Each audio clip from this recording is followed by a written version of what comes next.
Aruna Roy is an Indian social activist known for her efforts to fight corruption and promote government transparency. Known for her work for the vulnerable sections of society, she was also a member of the NAC National Advisory Committee. She is the national president of National Federation of Indian Women.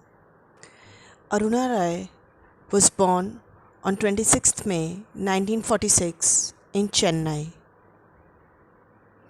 She grew up in Delhi, where her father was a government employee. She studied English literature at Indraprasth College, Delhi University. After earning a postgraduate degree in English literature from Indraprasth College, Roy taught for a year at the same college before entering the civil service in 1968 as an officer in the Indian Administrative Service. She left the IAS in 1974 to join the Social Work and Research Center, a rural development organization in Telonia in Rajasthan state, founded by her husband.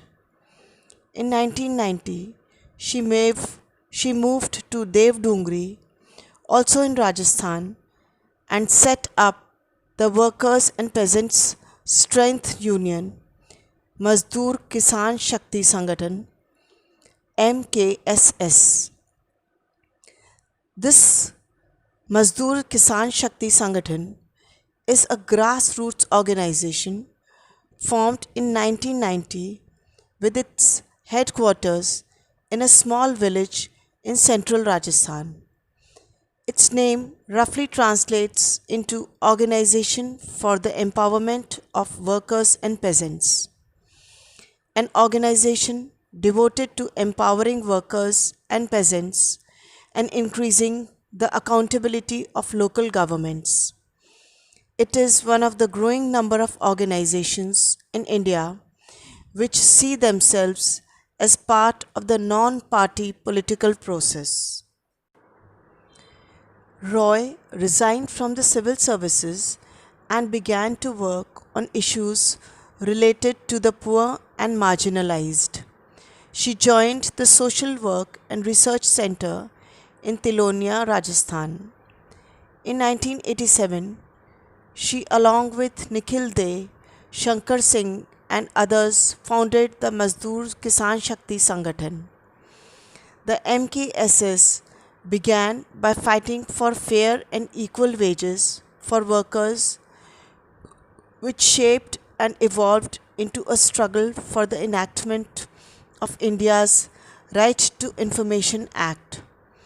Aruna Roy is a leader of the Right to Information movement in India through the MKSS and the National Campaign for People's Right to Information, which was finally successful with the passage of the Right to Information Act in 2005.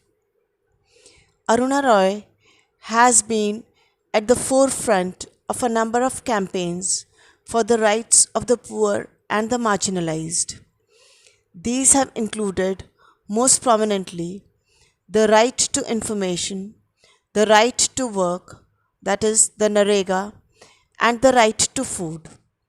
More recently, she has been involved with the campaign for universal, non-contributory pension for unorganized sector workers as a member of the Pension Parishad, and the NCPRI for the passage and enactment of the Whistleblower Protection Law and Grievance Redressal Act. In 2000, she was awarded the Raman Magsaysay Award for Community Leadership. She was a member of the central government's National Advisory Council from 2000 to 6, where she played a key role in incorporating strong citizen entitlements in the recently enacted Right to Information, and National Rural Employment Guarantee Acts. The President of India conferred upon her the prestigious Lal Bahadur Shastri National Award for Excellence in Public Administration, Academia and Management in 2010. She and the Mazdoor Kisan Shakti Sangathan collective were awarded the Rule of Law Award in the World Justice Forum in Barcelona, Spain in 2011. Aruna Roy was listed as one of the 100 most influential people in the world by Time magazine in 2011. She says, "For most of my life, I have worked with the Mazdoor Kisan Shakti Sangathan and with the School for Democracy in two remote hamlets in central Rajasthan.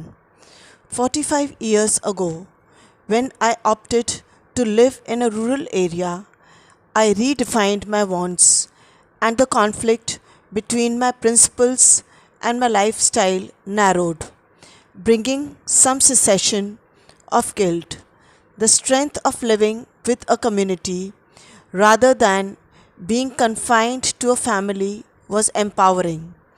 I empathize with migrants denied this comfort."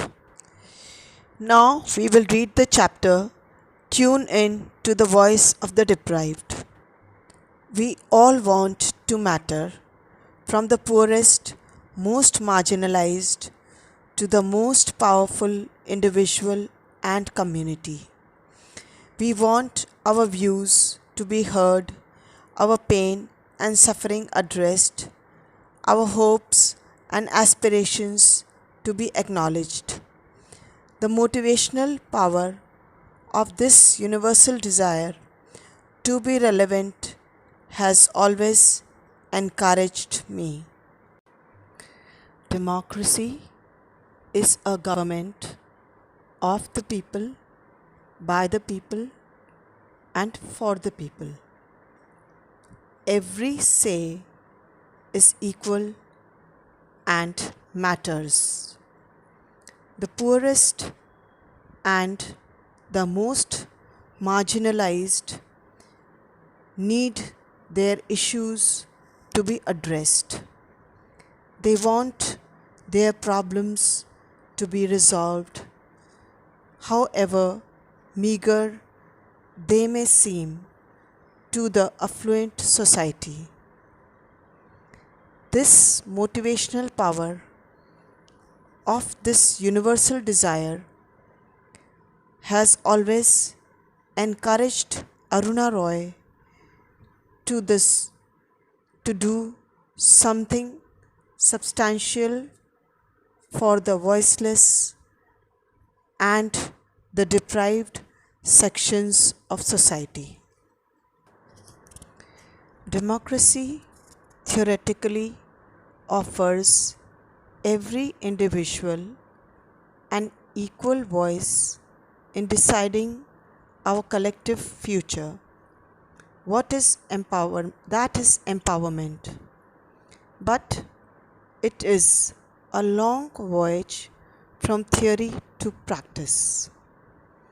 It is along this journey that we can nurture individual and collective motivation with compassion and understanding, or sow the seeds of our collapse through indifference, shattered dreams, and silenced voices. Our 55-year experiment with democracy has been a mixed bag. The philosophy of democracy is not fairly practiced in any democratic country. Not enough is done for the empowerment of the weak and marginalized. There is a long way to go before we reach the ideal state of equality and balance. This can be achieved through collective motivation, respecting every individual, being caring and compassionate, and understanding individual needs. And if we choose not to care for our fellow beings, democracy will collapse, and so will humanity. Dreams will shatter, and the voices of the voiceless and deprived will be permanently silenced. Since independence, she calls it a mixed bag, meaning we have not achieved anything substantial and brought them to an equal footing. The efforts have not been rigorous. There is more left undone than what has been done. In India, both the sanctity of public space and individual freedom coexist with the attempt to curtail it. But the danger is in the lack of protest when there is a deliberate attempt to limit these spaces. People are conditioned to accept things passively. She further says every attempt is made to suppress the voices of protests. We get into narrow sectarian debates and forget that in the denial of others' democratic right lies the beginnings of the end of our freedom. We also want to put our heads into the sand and not see the deprivation, poverty, and oppression that exist all around us. It is unfortunate that we narrow ourselves on the basis of caste, creed, and religion and fail to see anything beyond our nose. We see ourselves in a bubble and close our eyes to the problems around us as if they those problems are not ours. The demolition of urban slums, driving away of the urban poor, the continuing oppression and marginalization of women and Dalits, and the ghettoization of minorities are not merely the denial of a visual presence. They are the festering sores of our body politic, which will turn into our Frankenstein. Doing away with slums and driving the poor out of sight is not a solution. The existence of such slums and marginalized communities, even after so many years of independence, puts a question mark on the effective governance. This attitude itself will devour us like the Frankenstein, the monster in Mary Shelley's novel. Democracy has come under pressure.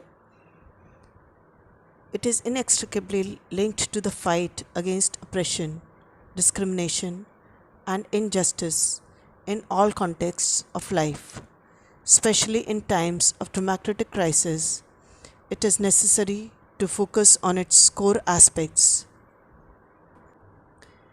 The political thinking of French philosopher and writer Albert Camus offers the basis for a redefinition of democracy that is linked to and dependent on rebellion. From his reflections, a radical theory of democracy can be derived that is based on revolt and resistance to authoritarianism, on doubt, dialogue, and foreignness.